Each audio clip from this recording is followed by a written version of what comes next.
Fans de catch, comment allez-vous? J'espère que ça va bien de votre côté.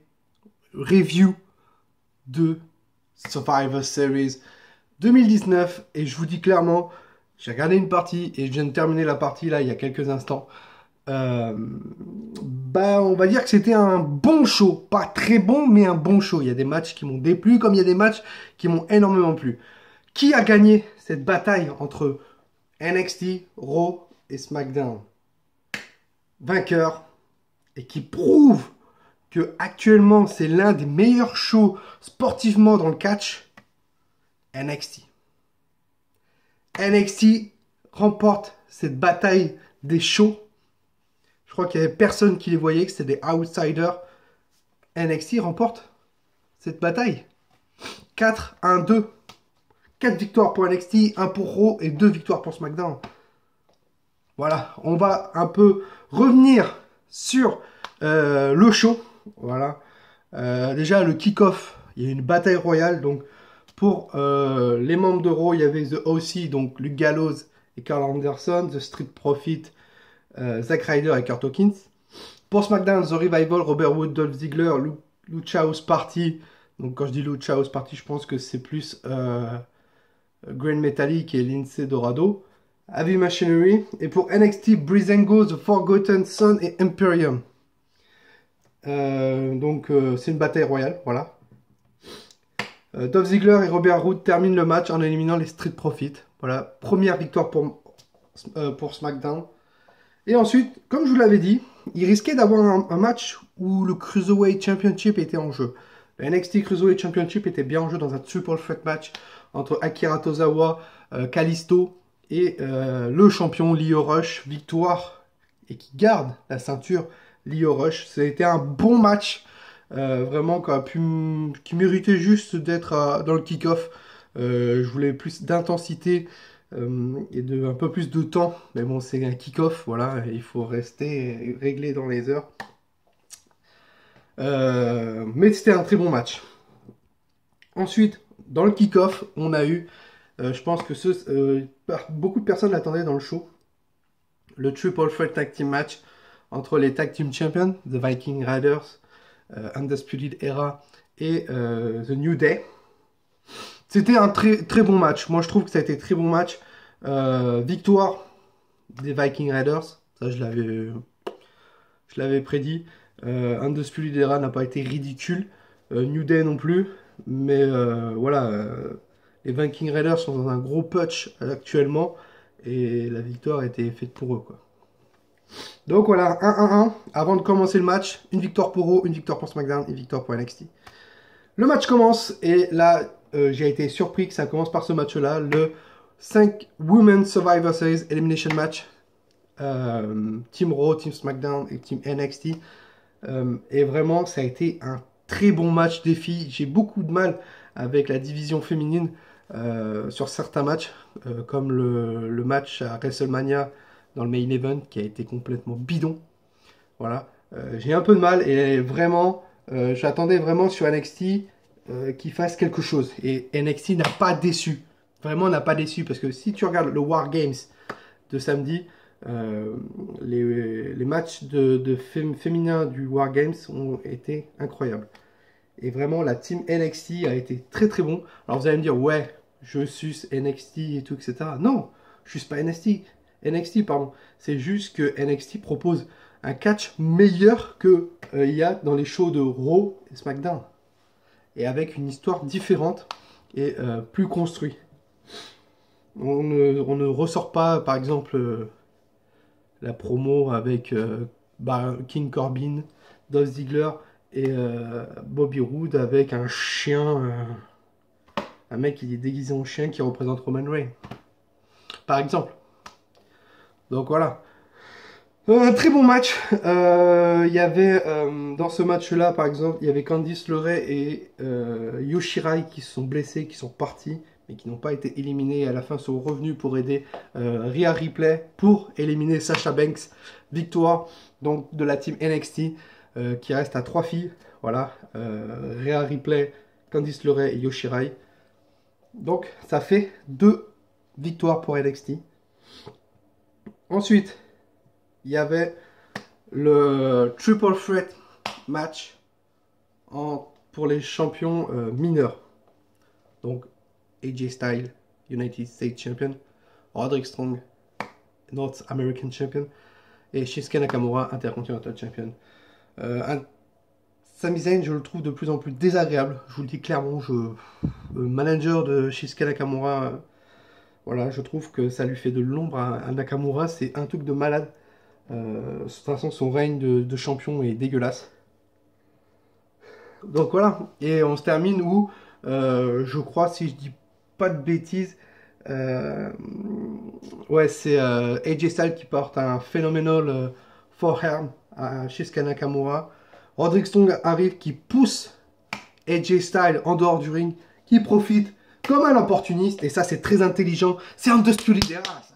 C'est Undisputed Era, comme un opportuniste, pour faire le tomber. 1, 2, 3 victoires de Roderick Strong, et 3 victoires pour NXT, face à Raw et à SmackDown, qui n'ont qu'une victoire. Et là, tu commences à réfléchir, tu dis, ok, il reste ça comme match, ça. Tu dis, il n'y a pas de souci, NXT peut gagner. NXT peut gagner si, par exemple, SmackDown porte une victoire et Raw porte une victoire. Il y aura 3-2-2. Donc voilà. Ensuite, et là, ça a été l'un des très bons matchs de la soirée. Pete Dunne, The Bruiserweight, face au NXT Champion, Adam Cole. Un match incroyable et un match vraiment avec une intensité bonne, très très bonne, des prises de catch où il n'y a pas de prise de soumission, rien du tout. Non, un truc très très bon, vraiment, où tu t'ennuies pas, tu regardes ce match-là qui doit durer 20 minutes, même pas, tu t'ennuies pas dans ce match-là. Je vous conseille de le voir, je vous conseille, vraiment. Donc, victoire d'Adam Cole qui qui garde son titre, pardon, mais on a eu peur plusieurs fois que Pete Dunne fasse la surprise et prenne le titre à Adam Cole, mais non. Le leader des Undisputed Era reste champion. Ensuite, le dernier match pour SmackDown, The WWE Universal Championship entre Daniel Bryan et The Fiend, le champion. Ce que j'ai remarqué vraiment avec The Fiend, Bray Wyatt, c'est que il va dominer le début du match. Ensuite, il va se faire latter la tête, mais vraiment latter, genre incroyable. Le mec va se déchaîner sur Bray Wyatt. Ça a fait pareil avec Seth Rollins à LNSL et à Crown Jewel. Et ensuite, en opportuniste, The Fiend, lui, va juste porter la prise qu'il faut pour soit faire abandonner son adversaire, voilà, avec son Mandible Claw, ou bien un Sister Abigail. Et là, il a porté un Mandible Claw, je crois, parce que Daniel Bryan tentait un deuxième running knee, je crois, si je dis pas de bêtises. Et voilà. Daniel Bryan ne s'est pas relevé, il a abandonné, enfin il a abandonné, il a perdu conscience. Et non, il a pas perdu, si il a perdu conscience, l'arbitre a tapé 3 fois. Et voilà, Bray Wyatt reste champion. Mais s'il vous plaît, la WWE, changez-moi ce titre universel qui est horrible. Horrible, il est horrible ce titre. Ensuite, et là aussi ça a été un très bon match, le 5-Man Survivor Series Tag Team Match. Team Raw, Team SmackDown, Team NXT. Dans la Team Raw, comme je vous l'ai dit, il y avait Seth Rollins, Kevin Owens, Randy Orton, Ricochet, Drew McIntyre. J'avais des doutes. On a eu juste avant ce match-là, ou un peu plus tôt dans la soirée, Seth Rollins qui demandait pourquoi il a intervenu. Seth Rollins est venu voir Kevin Owens, pardon, pourquoi il est intervenu dans The War Games match, et il se demande s'il est dans la Team Raw ou dans la Team NXT. Owens dit qu'il est à Raw ce soir, il va tout faire pour le prouver. Je crois que si je dis pas de bêtises, c'est le premier à être éliminé. Hein. Donc voilà. Donc ensuite, dans la team SmackDown, Roman Reigns, Chad Gable, Mustafa Ali, King Corbin et Braun Strowman. Team NXT qui s'est bien battu vraiment. Tommaso Ciampa, Keith Lee, Matt Riddle, Damien Priest et Walter. J'ai été un peu déçu de Walter parce qu'il a été éliminé dans les débuts. Je m'attendais vraiment que ce soit un gars qui reste dans les 3 derniers de son équipe. Malheureusement, ça n'a pas été le cas. Vraiment un très très très bon match. Je vous conseille de le voir, vraiment. J'ai vraiment aimé ce match. Et je me dis pourquoi ils n'ont pas mis ce match au main event.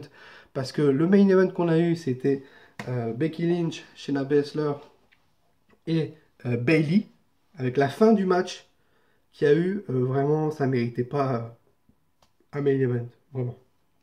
Ça ne méritait pas un main event. Ce match méritait le main event.